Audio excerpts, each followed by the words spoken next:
Hello guys, welcome to my channel study with friends. तो आज हम करने वाले हैं class 12 GSEB important grammar MCQs question, जिसे मैं इजीली एक्सप्लेन करूंगी। तो चलिए वीडियो को स्टार्ट करते हैं। वीडियो को स्टार्ट करने से पहले वीडियो को लाइक कर दीजिए, चैनल को सब्सक्राइब कर दीजिए। तो चलिए वीडियो को स्टार्ट करते हैं। आज का ग्रामर टॉपिक है यूज़ ऑफ अनलेस, यानी कि हम अनलेस का यूज़ सीखने वाले हैं। तो अनलेस क्या होता है? इफ़ प्लस नॉट होता है।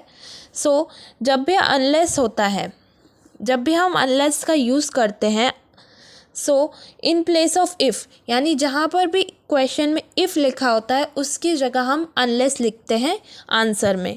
और हम जो है नॉट को है ना, अगर क्वेश्चन में अगर आपको नॉट दिया है, आंसर में हम जो है नॉट निकाल देते हैं, हम नॉट को नहीं लिखते हैं। और जो सेंटेंस है वो अनलेस से ही स्टार्ट होता है most of the time. First question है, he will die if he is not operated on. तो जैसे मैंने कहा, अनलेस क्या है? इफ़ प्लस नॉट है। तो यानी कि हमारा जो सेंटेंस है उसमें इफ़ की जगह पर अनलेस होगा। Most of the time unless जो है वो स्टार्टिंग में होता है सेंटेंस के, बट आपको इफ़ अगर बीच में दिया है, अगर आपके क्वेश्चन में इफ़ स्टार्टिंग में है तो अनलेस स्टार्टिंग में होगा। बट आपका इफ़ जो है वो बीच में दिया है, इसीलिए आपका जो अनलेस होगा वो बीच में होगा। यानी कि इसके आंसर में क्या होगा? He will die unless he is operated on, क्योंकि अनलेस जो है वो इफ़ प्लस नॉट है। तो हमें नॉट को जो है रिमूव करना होता है जब हम अनलेस यूज़ करते हैं। इसका आंसर बनेगा he will die unless he is operated on. तो इसका आंसर जो है वो बी है। ही विल डाई, इफ़ की जगह में अनलेस, और ही इज़ नॉट नहीं लिखेंगे तो ऑपरेटेड ऑन। तो इसका आंसर हो जाएगा B, he will die unless he is operated on. Second question देखेंगे, if you stare like that I will unable to write. Choose the correct sentence after removing if को remove करना। अब आपको दो तरीके से सवाल पूछा जा सकता है यूज़ ऑफ अनलेस। या तो आप अनलेस का यूज़ कीजिए, या तो आप इफ़ को रिमूव कीजिए। जब भी इफ़ को रिमूव करेंगे तब भी हमें अनलेस का ही यूज़ करना है। हमारा इफ़ जो है वो स्टार्टिंग में दिया हुआ है, तो हमारा आंसर जो है वो अनलेस से स्टार्ट होगा। हमारा आंसर अनलेस से स्टार्ट होगा, तो इसमें सी जो ऑप्शन है वो हमारा आंसर नहीं होगा। अभी हमारा unless you stare like that, ऐसा हमारा स्टार्टिंग होगा।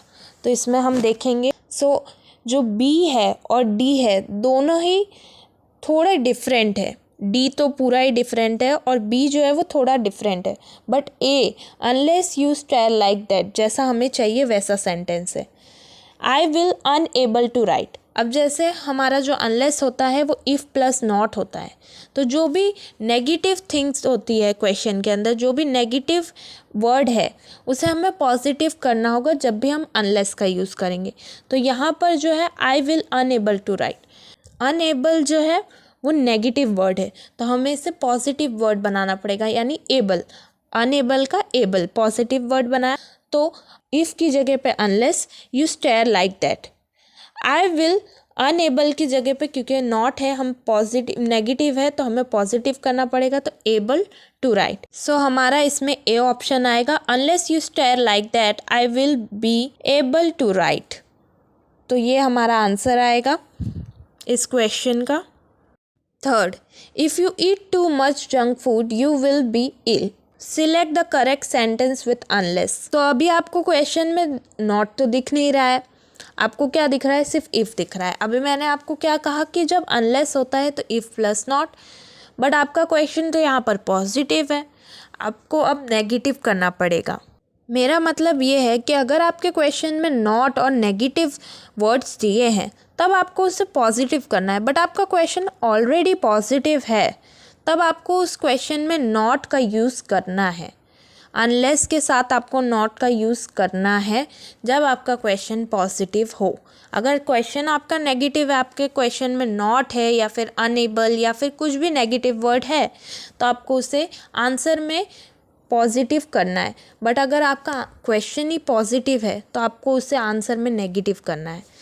If you eat too much junk food, तो इफ़ की जगह पर क्या आना चाहिए? अनलेस। तो unless you eat too much junk food you will be ill.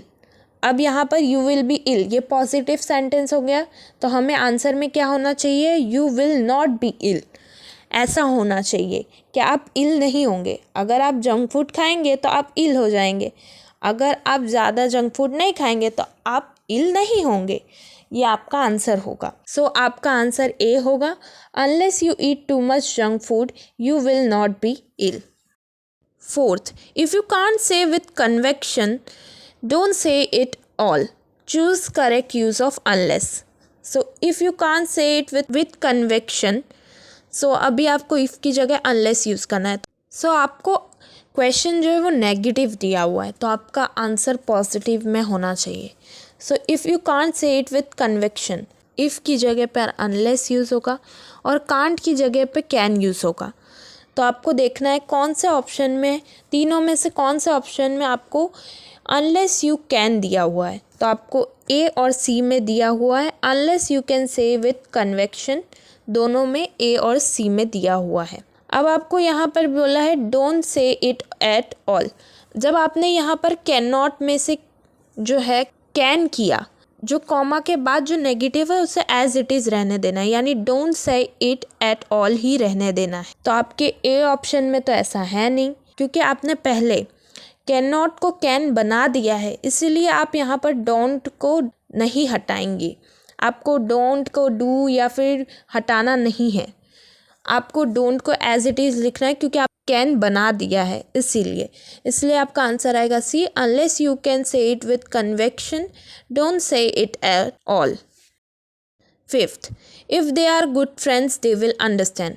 अब आप देखेंगे ये क्वेश्चन पॉजिटिव है, choose correct use of unless. तो इफ़ की जगह पे क्या आएगा, unless, unless they are good friends. So question positive है तो आंसर में नेगेटिव यानी नॉट आना चाहिए या फिर कोई भी नेगेटिव वर्ड होना चाहिए। तो फर्स्ट इफ़ की जगह पर आपने क्या किया, unless, unless they are good friends they will not understand. तो ये आपके कौन से ऑप्शन में दिया गया है, बी में। तो आपका आंसर क्या होगा, B, unless they are good friends they will not understand. ये था easy explanation of use of unless का और रिमूविंग इफ़ का। अगर आपको वीडियो अच्छी लगी है तो वीडियो को लाइक कीजिए, चैनल को सब्सक्राइब कीजिए ताकि मैं आपके लिए और भी वीडियोस ला सकूं। Thanks for watching.